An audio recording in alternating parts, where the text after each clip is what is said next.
우리 예수 믿는 사람들도 끈으로 연결되어 있습니다. 오늘 말씀 3절에 보면 평안에 매는 줄로 묶여 있어요. 평안에 매는 줄로, 평안의 끈으로 묶여 있는 것 힘써 지키라. 평안의 줄로 묶여져 있습니다. 그 끈을, 우리를 묶고 있는 끈은 평안이라고 하는 끈이에요. 평안은 다른 말로 평강, 평화라고도 해요. 여러분들이 잘 아는 말로 샬롬이라는 말이 바로 평안, 평강이라는 말입니다.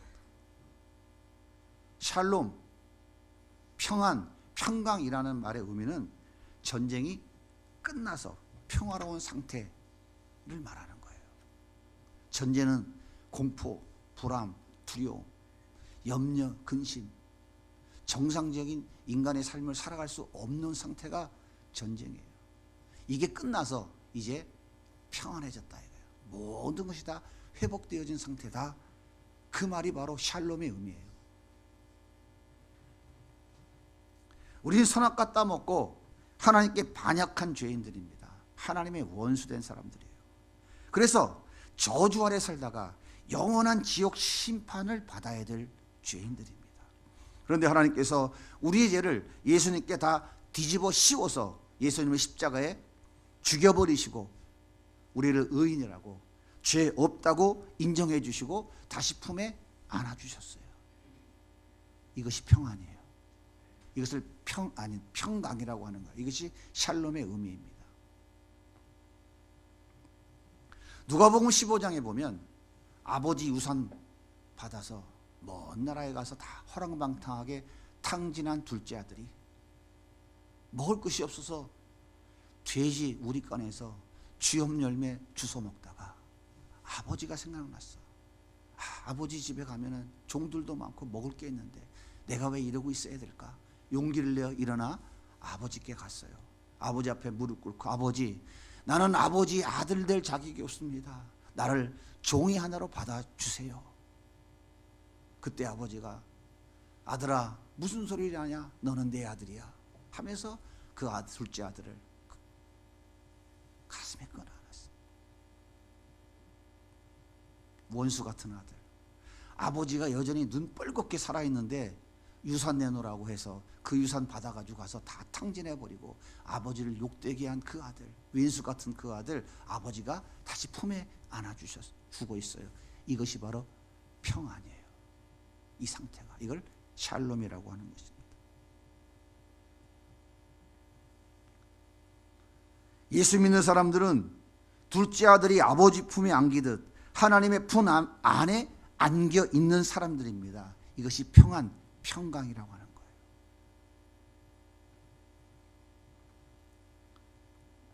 매는 줄이라고 하는 말의 의미는 뭐냐면 결박하다, 묶다, 무엇과 다른 어떤 것과 결박하다, 묶다, 이런 뜻이에요.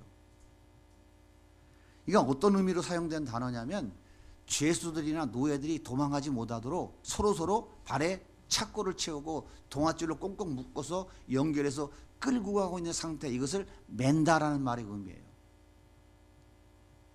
그러니까 노예나 죄수들을 착고나 동아줄로 묶고 도망갈 수 없도록 꽁꽁 묶어 놓았듯이 하나님 품 안에 있는 사람들, 즉 다른 말로 얘기하면 하나님의 자녀들 역시 뗄래야 뗄 수 없도록 줄로 꽁꽁 묶어서 하나가 되게 만들어 놓았다, 이 말이에요. 자, 여러분 옆에 분을 한번 보십시오. 평안이라고 하는 줄로 묶여져 있는 것 같아요? 안 묶여져 있는 것 같아요? 무슨 왼수인데 뭐가 묶여져 있어? 여러분들이 전부 하나님 품 안에 있으면 여러분은 평안을 누리고 있는 사람이에요. 나뿐만 아니라 너도 다, 누구 다 하나님 품 안에 다 있는 사람들이에요.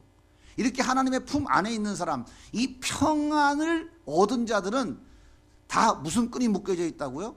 튼튼한 동아줄이 서로 연결되어서 다 묶여져 있다, 이 말이에요. 그래서 다 하나가 되었다, 이 말입니다. 자, 이렇게 예수 믿는 사람들은 하나님 품 안에서 다 안겨 있는 사람들이에요. 하나님의 자녀예요. 어떻게 끈이 묶여져 있는 것 같아요? 뭔 소리를 하는 거야? 무슨 끈이 끊어져? 네 떡은 네가 먹고 내 떡은 내가 먹고 사는 거지. 무슨 끈이 왜 묶여져 있어?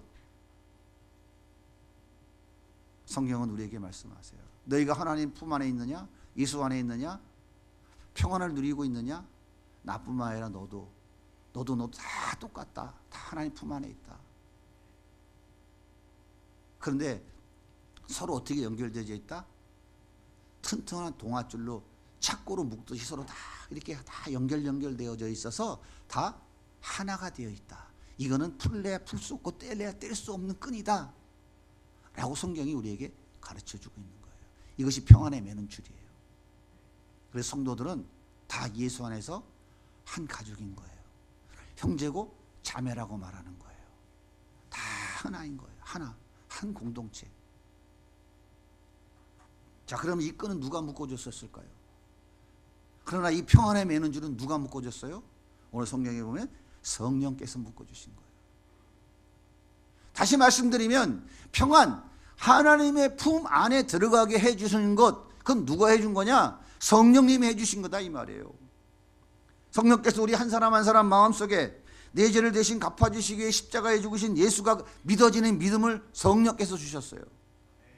우리 각자에게 성령께서 역사하신 거예요. 그리고 이 믿음으로 하나님과 원수된 관계가 회복되어져서 우리가 하나님 품에 안기게 된 거예요.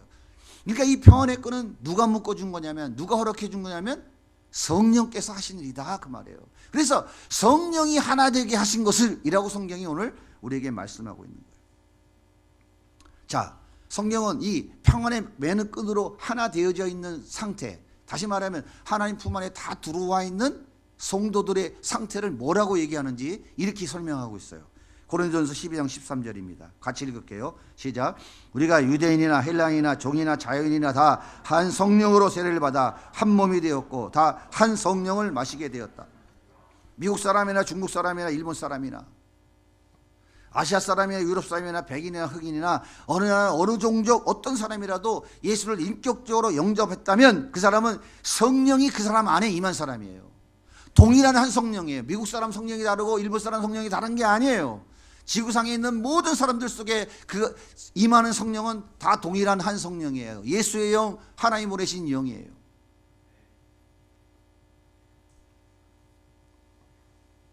따라서 한 성령으로 말미암아 하나님 품 안에 안겨 평안을 누리는 우리 모두는 하나여야 돼요? 둘이어야 돼요?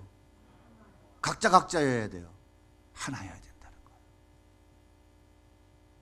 하나여야 된다는 거예요. 성경은 또 이렇게 말합니다. 고린도전서 12장 27절입니다. 시작. 너희는 그리스도의 몸이요 지체의 각 부분이라.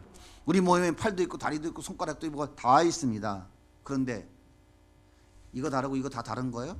다 내 몸에 붙어 있죠? 각자 역할은 다르고 위치는 다르지만 다 뭐예요? 내 몸이에요. 다 내 몸에, 한 몸에 붙어 있는 거라고요. 한 지체인 거예요. 마찬가지입니다. 한 성령 받아 하나님의 자녀가 된 사람들은 머리 대신 그리스도의 몸에 붙어 있는 지체들이에요. 모두가 하나인 거예요. 하나님 품 안에 안긴 여러분들, 평안을 누리는 여러분들은 다 뭐라고요? 하나여야 된다고 말해요. 이게 성경이 우리에게 가르쳐 주는 거예요. 성경은 또 이렇게 말합니다.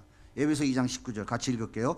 그러므로 이제부터 너희는 외인도 아니요 나그네도 아니요 오직 성도들과 동일한 시민이요 하나님의 권속이라. 성도라는 말이 무슨 말입니까? 거룩할 성자, 무리도자, 거룩한 무리들이라 이 말이에요. 죄로부터, 세상으로부터 부름받아서 하나님, 거룩하신 하나님 안에 들어온 자들이다. 성도라고 말하는 거예요. 성도들은 이 땅에 살아가지만 그 시민권이 어디 있다고요? 하나님 나라에 있다고요. 하나님 나라 시민이에요. 성도들은. 그리고 하나님 나라의 시민권을 가진 사람들은 누구라고요? 하나님의 권속이라고요. 권속이라는 말의 의미가 뭡니까? 피를 나는 형제.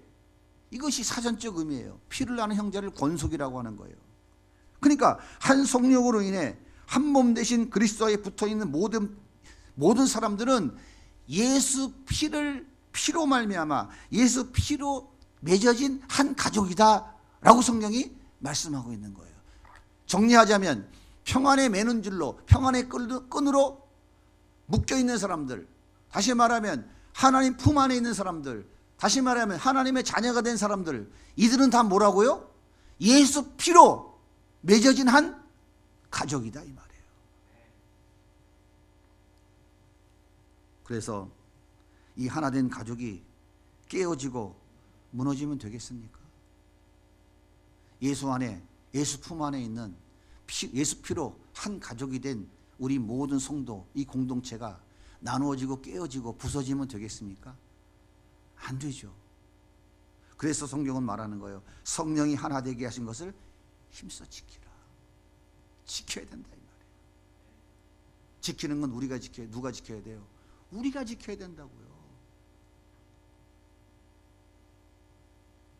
그럼 어떻게 해야 이 하나됨을 지켜갈 수 있을까요? 어떻게 해야 하나님 품 안에 있는 지체들이 모두 한 마음 한 뜻 되어 예수 피로 이루어진 이 공동체를 아름답게 이루어갈 수 있을까요? 본문 2절은 이렇게 말씀하십니다. 같이 읽을게요. 모든 겸손과 온유로 하고 오래 참으로 사랑 가운데 서로 용납하고. 해답은 용납이에요. 용납. 용납이라는 말의 의미가 뭡니까? 다른 사람이 가지고 있는 그 자체, 다른 사람을 있는 그대로 받아들이는 것을 용납이라고 해요. 여러분, 예수 믿는다고 해서, 구원받았다고 해서 천사 됩니까? 여러분, 예수 믿었는데 뭐 바뀐 거 뭐 있어요? 별로 없죠. 예수 믿는다고 해서 모든 것이 완벽하지 않습니다. 여전히 죄 가운데 살아가요. 여전히 넘어지고 쓰러지고 자기 잘난 맛에 큰 소리 치며 살아갑니다. 너무나 다양하고 너무나 각양각색의 사람들이 많이 있어요. 그래서 하나됨을 지켜가기 위해서 반드시 필요한 것이 성경은 뭐라고 말한다고요? 용납이라고요. 용납. 그 사람이 잘났거나 못났거나, 학식이 높거나 낮거나, 가난하거나 부자거나, 돈이 있거나 없거나, 사회적 지위가 높거나 낮거나, 100평 아파트에 살거나 지하 단판경에 살거나, 벤츠를 타거나 모닝을 타거나, 대기업에 다니거나 중소기업에 다니거나, 키가 크거나 작거나, 성질이 괴팍하거나 온순하거나, 병들었거나 건강하거나, 이 땅에 살아가는 조건 배경이 다 다르고 모든 것이 다 다르다 할지라도 그 사람이 가지고 있는 상태 그대로를 받아들이고 이해하는 것, 이것이 용납이에요. 이게 용납이라고요. 하나님이 여러분들을 가려서 받았으면 여기 하나님께 용납 받으실 분이 있겠어요? 하나님이 가렸으면? 하나님이 어느 기준을 만들어 놨다면 우리가 하나님의 자녀 될 수 있었을까요? 있는 그대로 받아들이는 거예요. 이게 용납이에요. 왜 결혼하고 나서 신혼여행 갔다가 공항에서 헤어진지 아세요? 있는 그대로 못 받아들여서. 있는 그대로 못 받아들여서. 결혼은 가장 중요한 게 있는 그대로를 다 받아들이고 용납하는 것으로부터 시작해야 돼요. 그럼 어떻게 용납할 수 있을까요? 우리는 성경이 가르쳐주고 있잖아요. 2절 다시 한번 읽을게요. 시작. 모든 겸손과 온유로 하고 오래 참음으로 사랑 가운데 서로 용납하고. 용납의 필수 조건 3가지가 나오죠. 겸손, 온유, 오래 참음. 참 어려운 거네요, 그죠? 들어도 어려워요. 아휴 소리가 나오죠. 겸손이 뭡니까? 이 필수 조건 3가지 중에 가장 먼저 등장하는 게 겸손이에요. 가장 먼저 등장한다는 건 뭐냐면 그만큼 중요하다 이 말이에요. 겸손이 뭐죠? 겸손이 많이 있는데 없는 척하는 게 겸손입니까? 많이 배우는데 안 배우는 척하는 게 겸손한 거예요? 성경에서 말하는 겸손은 하나님 앞에 자신을 낮추는 거예요. 하나님 앞에서 자신을 낮추는 게 그게 겸손이에요. 나는 일주일에 2번 금식하고 10에 2조를 드립니다. 나는 저 세리와 같지 않습니다. 나는 이방과 같지 않습니다. 이게 겸손입니까? 하나님, 나는 개맛도 못한 놈입니다. 나는 죽음 마땅할 죄인입니다. 목소리도 크게 못하고 성전에 들어오지도 못하고 저 이방의 뜰에 엎드려서 하나님 나를 불쌍히 여겨주세요. 그렇게 하나님 앞에 엎드리는 그 자가, 그 세리가 겸손한 자예요. 그 자가 겸손한 자라고. 그 겸손의 모델이 누굽니까? 바로 예수님이에요. 하나님과 동등하신 예수님께서 인간의 몸을 입고 이 땅에 오셔서 십자가에 못 박혀 죽으셨어요. 가장 하나님 앞에 자신을 낮추신 거예요. 낮아짐의 극치입니다. 어떻게 창조주가 피조물이 됩니까? 어떻게 창조주가 범죄한 인간이 맛보아야 되는 그 죽음의 자리까지 내려갈 수 있습니까? 예수님께서 우리를 구원해 주시려고 이렇게까지 낮아지셨어요. 그러므로 구원받은 성도들은 날마다 자기를 부인하고 하나님 앞에 자신을 낮추는 삶을 살아야 돼요. 그래서 예수님께서 마태복음 16장 24절에 이렇게 말씀하십니다. 예수께서 제자들에게 이르시되 누구든지 나를 따르려거든 자기를 부인하고 자기 십자가를 지고 나를 따를 것이니라. 집사님 제가 섬기겠습니다. 집사님 설거지는 젊은 제가 더 잘할 수 있습니다. 집사님 이 일은 나이 먹은 내가 더 잘할 수 있는 일이야. 내가 섬길게. 이렇게 자신을 낮추는 겸손의 삶을 살아갈 때 공동체의 하나됨을 지켜갈 수 있어요. 용납을 이루는 첫 번째 필수 조건이 겸손입니다. 하나님 앞에 자신을 낮추는 거예요. 하나님 앞에 자신을 낮추는 사람이 성경에서 어린아이라고 얘기했어요. 어린아이가 덤비는 거 봤어요? 어린아이는 어떤 상황에서도 엄마가 와라 하면 달려드는 거예요. 이게 하나님 앞에 자신을 낮추는 거예요. 나에게 있는 모든 것이 하나님 것입니다. 내게 아무것도 없어요. 하나님 앞에 자신을 낮추는 거예요. 어린아이와 같지 않으면 천국에 들어갈 수 없다고 했어요. 이게 순수한 신앙이고 진짜 순진한 믿음인 거예요. 하나님이 이런 사람들을 쓰시고 은혜 주시는 것입니다. 두 번째 조건이 뭐예요? 성경 오늘 본문에 온유입니다. 온유는 약함으로 인한 온순함, 힘없음을 얘기하는 게 아니에요.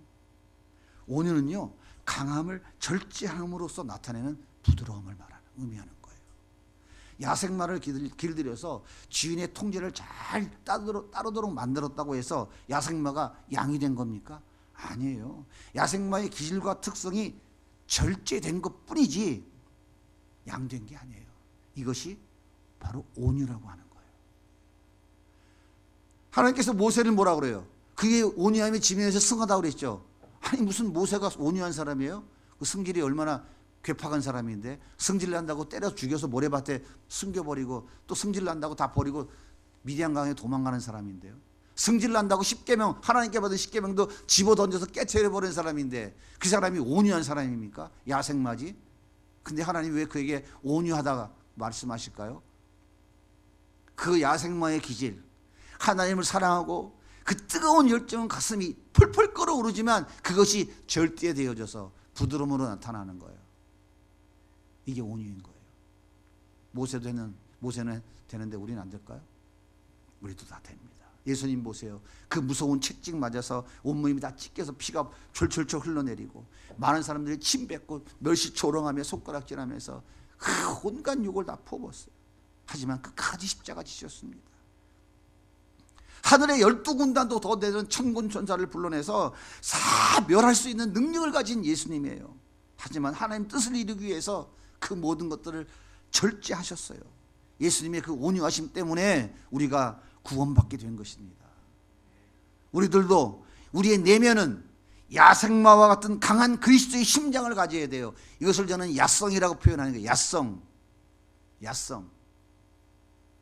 들판에서 자라는 들풀과 같이 강한 기질, 그 예수 때문에 강한 그 야성이 우리 안에 있어야 돼요. 하지만 겉으로 드러나는 모습은 따뜻하고 부드럽고 친절하고 이런 말과 행동으로 지체들을 대해야 하는 거예요. 이런 온유함이 공동체 안에 풍성할 때 교회는 하나 되는 것입니다. 용납을 이루는 두 번째 필수 조건이 온유입니다. 절제하지 못하면 절대 용납하지 못해요. 세 번째가 오늘 말씀하고 있는 세 번째 조건이 뭡니까? 오래 참음입니다. 오래 참음. 오래 참음이란 말은 다 인내라고 하는 말하고 같은 말이에요. 이 성경에서 말하고 이 본문에서 말하는 이 온유라는 말의 성경 원문의 의미는요, 인간이 오래 참음을 말하는 게 아니에요. 하나님의 오래 참음을 나타낼 때 사용하는 단어예요. 여러분 생각해 보세요. 우리가 구원받았지만 죄 안 짓고 살아요? 얼마나 많은 죄를 짓고 삽니까? 예수 그리스도를 또 십자가에 다시 못 박는 십자가의 원수와 같은 삶을 얼마나 많이 살아요. 그럼에도 불구하고 하나님은 우리를 탈락시키지 아니하시고 하나님의 자녀라고 하는 신분을 오늘까지도 유지시켜주고 계시잖아요. 우리에 대한 하나님의 오래 참으심이에요. 이것이 바로, 만약 하나님의 그 오래 참으심이 없다면 우리가 이 자리에 앉아 있을 사람이 있을까요? 단 한 사람도 없을 것입니다. 이와 같이 지체 간에 오래 참음이 있을 때 공동체는 하나됨을 지켜갈 수 있습니다. 근데 이게 쉬워요, 어려워요? 쉬워요, 어려워요?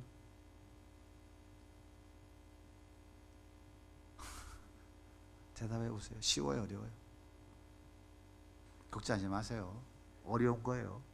쉬운 게 아닙니다. 쉬운 게 아니에요. 어렵다고요. 그러니까 오늘 성경에서 뭐라 그래요? 오늘 말씀에 뭐라 그래요? 말씀을 다시 띄워보세요. 4장 3절. 성령이 하나 되게 하신 것을 힘써 지키라고 그래요. 힘써 지키라고. 힘써 지키라고. 힘써 지키라고. 힘써 지키라고.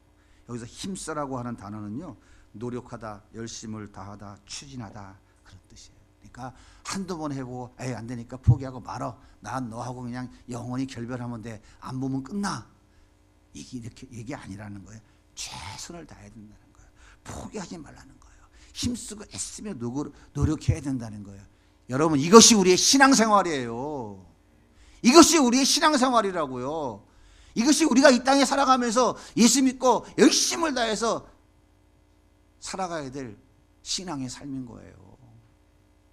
무슨 뭐 예수 믿고 뭐 구원 받았으니까, 천국 가는 티켓 받았으니까 잘 먹고 잘 살자, 띵까 죽으면 천국 가니까, 그거 아니에요. 성경은 그렇게 말하고 있지 않아요. 너희가 예수 믿어? 구원 받았어? 그럼 하나님의 자녀답게 예수 믿는 사람답게 살아. 이제 거룩한 삶을 살아야지. 성화를 위해 살아야지. 예수의 냄새를 풍기는 삶을 살아야 되지. 너희들은 세상의 빛이야. 너희들은 세상의 소금이야. 너희는 세상에 그리스도의 편지라니까 향기를 내고 살아야 되지. 그것이 우리의 신앙의 삶인 거예요. 그래서 열심을 다해서 우리는 이렇게 성령께서 묶어주신 그 끈 풀지 않도록 단단하게 꽁꽁 묶어매도록, 그래서 하나 되도록 열심을 다해 최선을 다해야 된다는 거예요. 여러분, 고린도 교회 보세요. 한 성령으로 예수 믿고 한 성령으로 세례 받았잖아요. 그런데 고린도 교회가 얼마나 분파가 많이 생겼어요. 야, 난 바울에게 세례 받았어. 난 바울파야. 아니야, 난 아볼로에게 세례 받아서 아볼로파야. 아니야, 나는 게바에게 세례 받았어. 나 게바파야. 무슨 소리 하는 거야? 세례는 예수가 머리에 제정해 주신 거니까 다 필요 없어. 인간들은 나 그리스도파야. 그럴듯하죠. 한 성령으로 세례받았는데 세례받은 사람에 의하여 교회가 여러 조각 파닥났어요. 그래서 한 짓이 뭡니까? 맨날 싸우고 온갖 문제가 다 들어와서 고린도 교회가 어떻게 됐어요? 흔적도 없이 다 사라져버렸어요. 하나됨을 지키지 못하면 그 깨어진 틈을 통해서 사단이가 갖가지 영들이 침투해 들어와서 다 무너뜨리는 거예요. 가정도 똑같습니다. 똑같아요. 사랑하는 여러분, 성령께서 우리를 평안의 끈으로 묶어서 하나 되게 만들어 놓으셨어요. 그러므로 절대로 이 끈을 끊으려고 해서는 안 됩니다. 절대로 끊어도 안 돼요. 성령이 하나 되게 하신 끈을 끊으려고 하는 것은 사단의 짓이에요. 그러므로 내가 공동체를 분열을 시키는 일에 앞장서고 있다면 그것은 사단에게 속고 있는 것이에요. 하나님께서 어떤 교회를 기쁘게 사용하실까요? 평안에 매는 줄로 꽁꽁 묶여 하나됨을 힘써 지켜가는 교회. 제가 저기 써놨죠. 하나 되어 함께하는 사랑의 공동체. 저 그냥 써놓은 거 아니라니까요. 제가 하나님을 떠나 멀리 세상에서 수없이 우여곡절을 겪으며 살아왔던 삶의 경험과 예수 안에 다시 돌아와서 신앙생활하며 목회자의 길을 걸어가며 겪었던 수많은 삶들을 겪으면서 아, 이게 아니구나 라고 하는 것을 한마디로 딱 표현한 게 바로 저거입니다. 바로 저거예요. 그래서 여러분들 가정을 힘써 지키라고 하는 이유도 그거예요. 가정이 행복해야 된다고 그렇게 외치는 이유도 그거예요. 교회가 하나 되지 못하면 하나님이 절대로 교회를 쓰지 않습니다. 평안의 매너줄로 꽁꽁 묶여 하나됨을 힘써 지켜가는 교회, 하나님이 기뻐하시는 교회예요. 그런 교회를 사용하십니다. 저는 그 공동체가 바로 우리 세비전 양이명 교회라고 믿습니다. 그래서 하나님께서 다음 세대를 살리기 위해 우리를 사용하고 계신다고 저는 확신하고 있어요. 돈이 있기 때문이 아니고요, 사람 많고 능력이 있어서도 아닙니다. 평안의 매너줄로 하나 되기 위해서 힘쓰고 있기 때문이라고 저는 그렇게 믿어요. 그게 성경적이라고 저는 생각해요. 완전하지 않습니다. 많이 부족합니다. 하지만 하나님께서 더 열심을 다해 하나됨을 힘써 지켜가라고 우리를 그렇게 사용해 주시고, 우리를 통해서 저렇게 하나됨을 힘쓰고 애쓰는 교회를 하나님이 이렇게 쓰고 계시잖아 하는 것들을 세상의 교회들에게, 세상에 믿지 않는 사람들에게 보여주시기 위해서 우리를 써주고 계시다고 저는 그렇게 생각을 해요.